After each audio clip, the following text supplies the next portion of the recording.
va donc passer à la dernière séquence de cette remise des prix et bourses de 2015 de la Fondation. Donc à mes côtés, monsieur Andrés Doria, que vous connaissez, Brigitte Huon, qui est vice-présidente déléguée de l'association France Alzheimer et maladies apparentées. Et j'invite surtout les lauréats à nous rejoindre, les représentants des 3 équipes primées, donc madame Lachaud, monsieur Ducommun et madame Fritschmann, ici présente. Voilà. Et donc sans plus tarder, je passe la parole à madame Huon qui était donc aussi membre du jury et qui va donc nous préciser les enjeux du prix et les raisons pour lesquelles nous avons donc un partenariat évident de longue date avec l'association France Alzheimer et maladies apparentées, mais les raisons pour lesquelles nous avons décidé sur une thématique particulièrement importante pour nos 2 institutions, d'unir nos forces et puis de nous faire part aussi peut-être de l'expérience du jury et des débats avant qu'on passe à la remise des prix et donner la parole à chacun des lauréats. Les axes qui ont été retenus donc, cette année pour la remise des bourses étaient d'une part la mise en place d'initiatives visant à préserver et restaurer les liens familiaux. Le deuxième axe, impliquer les aidants familiaux au sein des établissements. En qualité d'association de familles accompagnant les personnes et les familles atteintes de maladie d'Alzheimer, évidemment, là, on est au centre de la cible. En qualité de travailleur social, ayant été amené à accompagner des familles dans leur cheminement pour une entrée en institution, j'y suis d'autant plus sensible que l'entrée en institution est en général un moment très douloureux pour les familles. Très douloureux parce que c'est une rupture de la vie commune, c'est une rupture de la vie conjugale pour certains des couples. C'est toujours vécu avec beaucoup de culpabilité. On rentre en institution parce qu'on n'arrive plus à faire face au domicile. Et même bien préparés, ces moments sont toujours extrêmement douloureux. C'est pour ça qu'on ne peut que se réjouir de voir les initiatives qui ont été prises par tous les participants à ce concours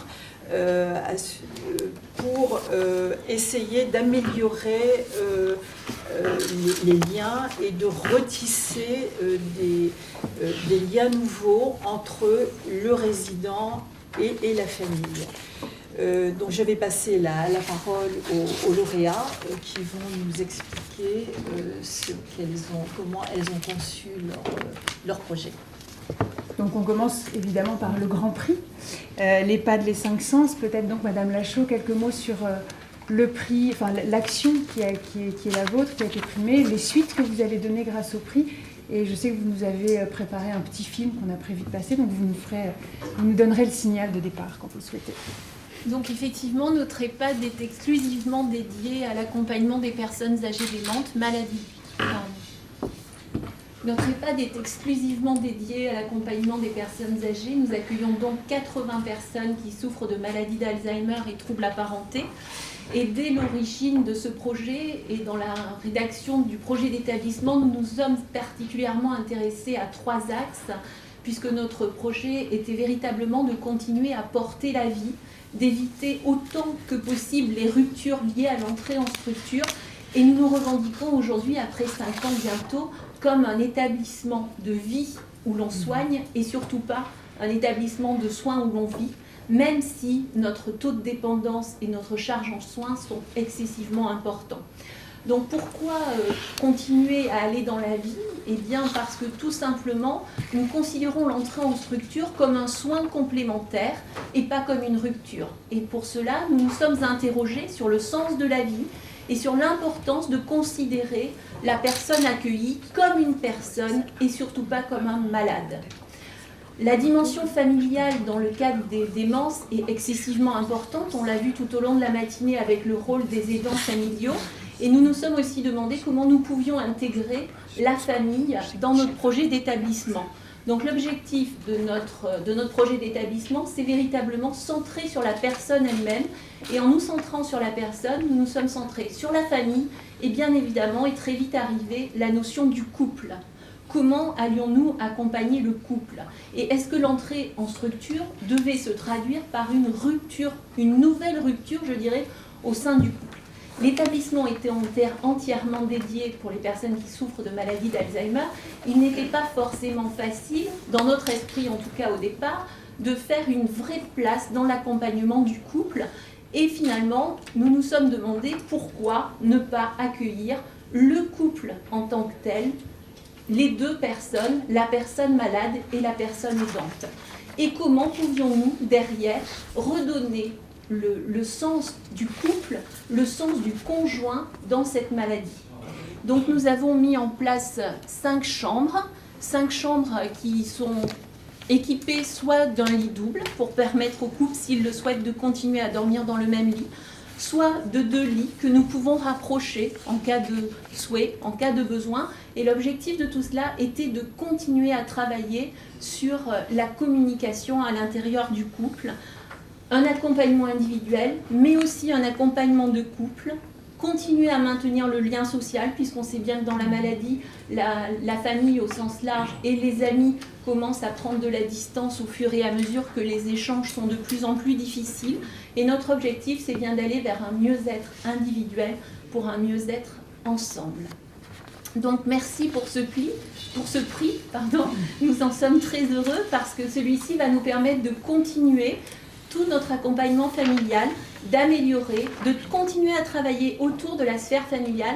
Et j'étais très intéressée par le projet de thèse sur les jeux, puisque ce prix va nous permettre d'acquérir des jeux pour voir un petit peu comment on peut recréer une dynamique familiale et une dynamique intergénérationnelle pour continuer à faire venir les petits-enfants, les arrière-petits-enfants, visiter les grands-parents. Et depuis 5 ans, nous avons accueilli 9 couples qui pour certains ont de 50 à 70 ans de vie commune. Et vous allez rencontrer les 4 couples que nous accueillons actuellement, dont 2 sont accueillis depuis l'ouverture de l'EHPAD, donc depuis bientôt 5 ans.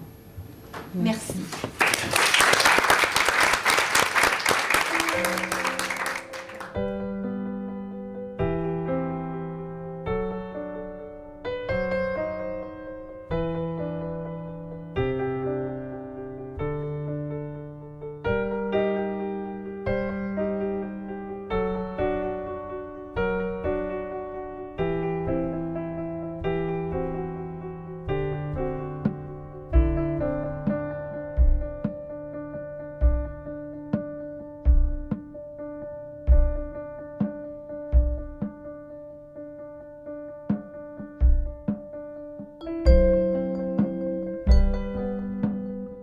Qu'est-ce qui vous plaît? D'être toujours ensemble, quoi. Hein? Et d'être au même endroit, parce que d'un côté et l'autre de l'autre, c'est plus une vie, en fait. Mais on couche côté à côté, en fait. Il y a ces avantages, quoi.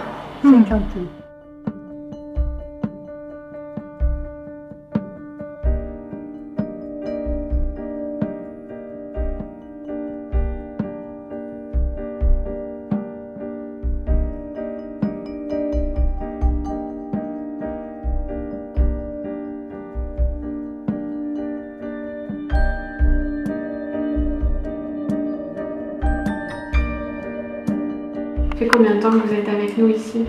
Eh bien, il y a 4 ans et demi. Ça se passe très bien du fait même que je suis avec ma chère et tendre. Maintenant, le reste, c'est des bricoles, c'est des aléas, ça me compte pas. Ah, ma chérie. Oui, on est d'accord, hein.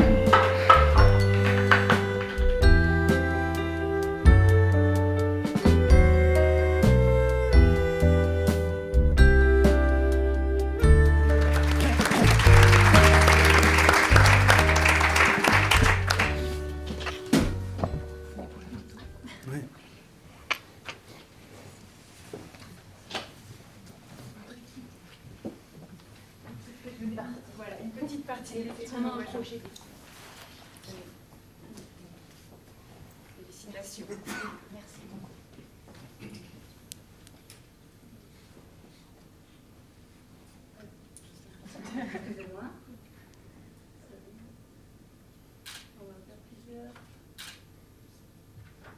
Merci.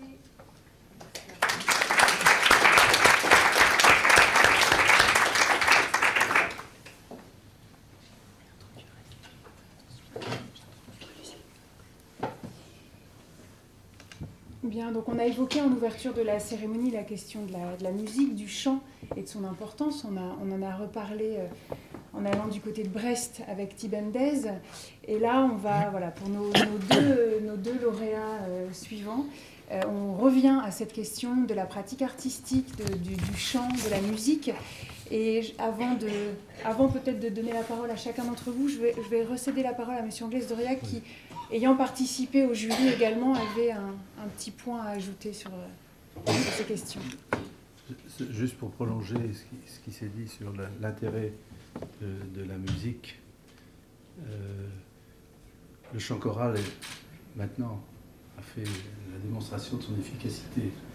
Je crois qu'il y a un consensus sur l'importance des enjeux du chant choral, à tous égards.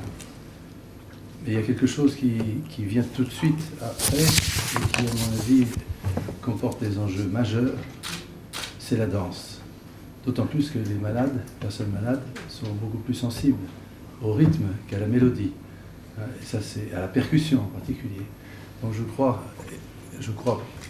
c'est pas simplement un acte de foi comme ça, dans les terres. Je crois, et j'ai déjà pu un peu constater que la danse pouvait être vraiment un champ à explorer très très important dans les thérapies non médicamenteuses et dans une certaine forme de réinsertion. Je crois que c'est un des grands sujets des prochaines années. Bon, Monsieur Ducommun, voilà une invitation à ajouter la danse à vos actions et vos pratiques, en plus de toutes celles que vous proposez. Vous pouvez nous dire quelques mots? Oui, bien sûr. Donc, en fait, le projet qui a été récompensé, c'est la chorale de la résidence. Alors, en fait, c'est venu au départ par la volonté de la sœur d'un résident de continuer à faire vivre en fait, la passion de son frère, qui était le chant et la musique. Et comme nous sommes ambitieux à la résidence Saint-Pierre, on lui a proposé d'être maître d'œuvre dans la constitution de la chorale de la résidence. Alors dans ce projet, je tiens vraiment à souligner en fait, l'importance des équipes, parce que ce n'est pas forcément évident pour des familles de s'intégrer complètement dans la vie d'une résidence spécialisée dans la maladie d'Alzheimer. Voilà, donc ça c'est très important, et je remercie d'ailleurs ici Gaëlle Bertrand-Chalet, qui est notre psychologue, qui a été vraiment la chef de projet dans cette mise en place de la chorale. Et cette importance de l'intégration des familles, je tiens vraiment à souligner l'importance des équipes surtout, parce que c'est pas forcément aussi facile pour elles d'intégrer des personnes extérieures à la résidence qui se baladent à longueur de journée dans la résidence. Donc il y a aussi un souci de transparence de l'organisation de notre résidence. Et c'est un travail aussi de tous les jours. Je tiens aussi à souligner l'importance, à souligner le projet de vie de la résidence de la Bruyère, mais en règle générale aussi du groupe Almage, qui est représenté par la famille Saillon. C'est un petit groupe familial que personne, je pense, ne connaît, et qui est spécialisé vraiment dans la maladie d'Alzheimer depuis 25-30 ans. Moi j'ai participé à beaucoup de groupes et je suis vraiment, j'étais scotché en fait depuis 2 ans que je suis dans ce groupe, de l'importance des familles dans l'accompagnement des résidents Alzheimer. Voilà.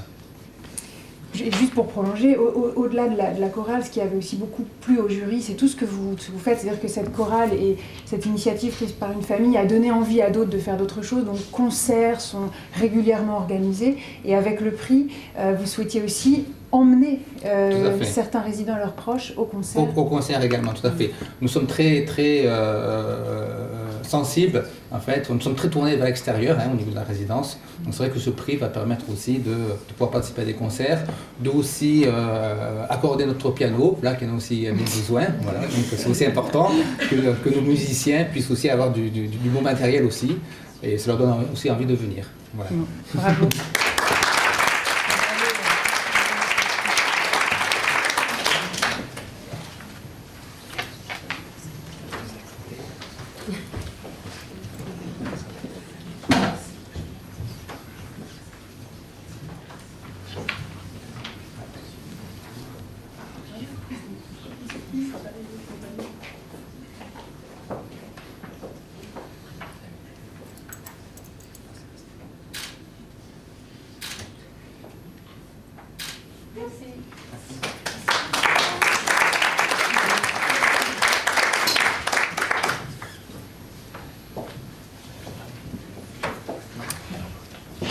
Celui-là. Oui,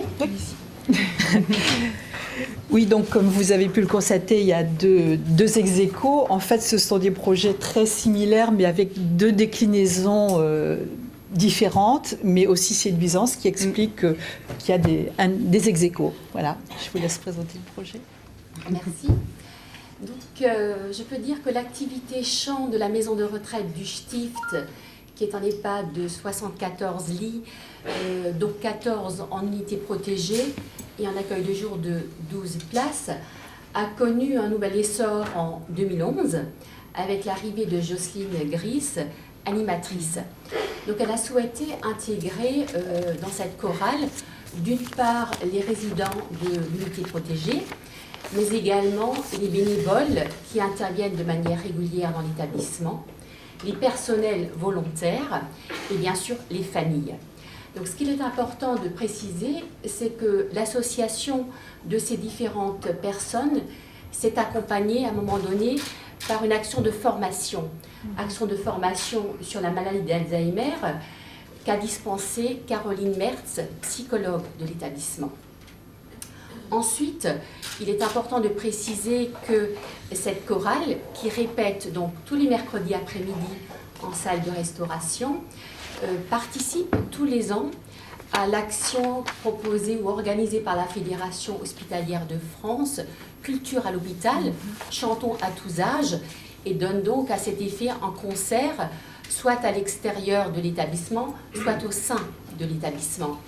Donc plusieurs actions dynamiques ont été menées, notamment en participant à un concert organisé au niveau de la ville de Marlenheim, dans le cadre de la Nuit des Églises, a également participé et organisé une chorale en lien avec 3 EHPAD différents, donc toujours en y associant les familles, les bénévoles et bien sûr les résidents de l'unité protégée.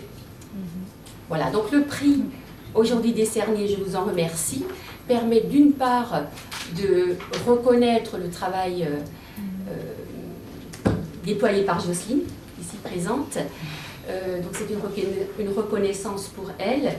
Permet également aux bénévoles, aux résidents et au personnel d'être encouragés à poursuivre cette implication.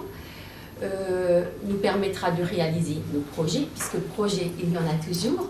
Donc d'une part, la réalisation d'un CD qui pourra ensuite être proposé à la vente, et bien sûr, une tournée au sein d'autres structures, et pourquoi pas, comme l'exemple belge, à un concert. Donc j'inviterai effectivement le réalisateur à venir nous filmer le moment venu. Voilà, en tout cas, merci à la Fondation, merci à France Alzheimer pour votre soutien. Et bravo à vous.